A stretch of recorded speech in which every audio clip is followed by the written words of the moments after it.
রাম নারায়ণ রাম। যদি পৃথিবীতে কোনো ব্যক্তি মালিকানা না থাকে তবে মানুষেরা মনে করেন যে তাদের জীবনে কোনো কাজই নেই। মানুষেরা এমনভাবে ব্যক্তি মালিকানায় আবদ্ধ হয়ে গেছেন যে যার থেকে তারা বেরিয়ে আসতে পারছেন না।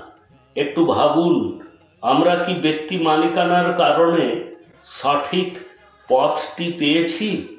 কোনো ব্যক্তি তার মৃত্যুর পরে তার সাথে করে ব্যক্তি মালিকানা, শিক্ষা, অর্থ, সম্পত্তি কোনো কিছুই নিয়ে যেতে পারেন না। প্রত্যেকেই খালি হাতে চলে যান। যখনই কোনো ব্যক্তির জন্ম হয় তখন খালি হাতে আসেন।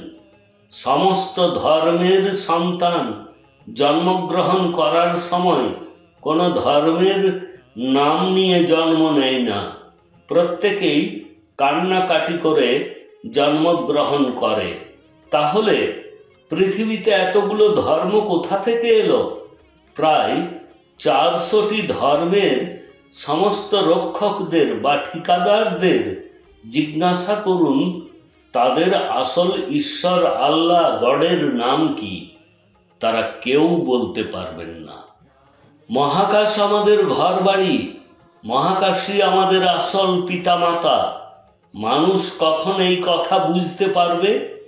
কতদিন মানুষ ধর্মের প্রতি অন্ধবিশ্বাসকে প্রতিপালন করবে? এসব বেশি দিন স্থায়ী হবে না। রাম নারায়ণ রাম হল আল্লাহ, ঈশ্বর, ভগবান, গড, সর্বশক্তিমান। রাম শব্দের অর্থ দশরথের ছেলে রাম নয়। এই রামের অর্থ মহাকাশ।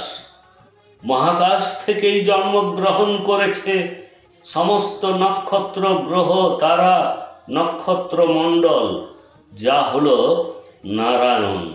আর দ্বিতীয় রাম হলো মানুষ, গাছপালা, জীবজন্তু, পশু পাখি সহ সমস্ত কিছু। মহাকাশের সমস্ত তারা, নক্ষত্রগুলিকে কোনো বিজ্ঞানী গণনা করতে পারেন না। তাই মহাকাশ হলো আমাদের পিতামাতা। এটি আদি এবং অনন্ত। আপনি যখন রাম নারায়ণ রাম চিন্তন করবেন তখন রাম নারায়ণ রাম আপনার সাথে কথা বলবে, আপনার কথা শুনবে ও বুঝবে। আপনার বিবেকই আপনার ঈশ্বর, আল্লাহ, গড। তাই বিবেকের কথা শুনুন, তাঁর সাথে হাত মেলান, বিবেকের দাস হয়ে উঠুন। মহাকাশী শিশুদের জন্ম দেয়। পিতামাতারা শিশুদের জন্ম দেওয়ার একটি মাধ্যম মাত্র। যিনি আমাদেরকে এখানে নিয়ে এসেছেন তিনি আমাদের ভিতরে দাস হয়ে বসে আছেন। যিনি সমগ্র মহাসৃষ্টিকে তৈরি করেছেন তিনি আমাদের ভিতরে বসে আছেন। আমরা তাকে উপেক্ষা করি এবং মনুষ্য নির্মিত ধর্মের পিছনে দৌড়ে যাই।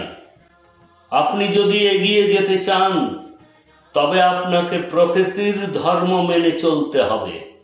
রাম নারায়ণ রামকে স্মরণ করুন, ধ্যান করুন, সাথে সাথে আপনার মনে তা চিন্তন করুন এবং রাম নারায়ণ রাম জপ করতে থাকুন।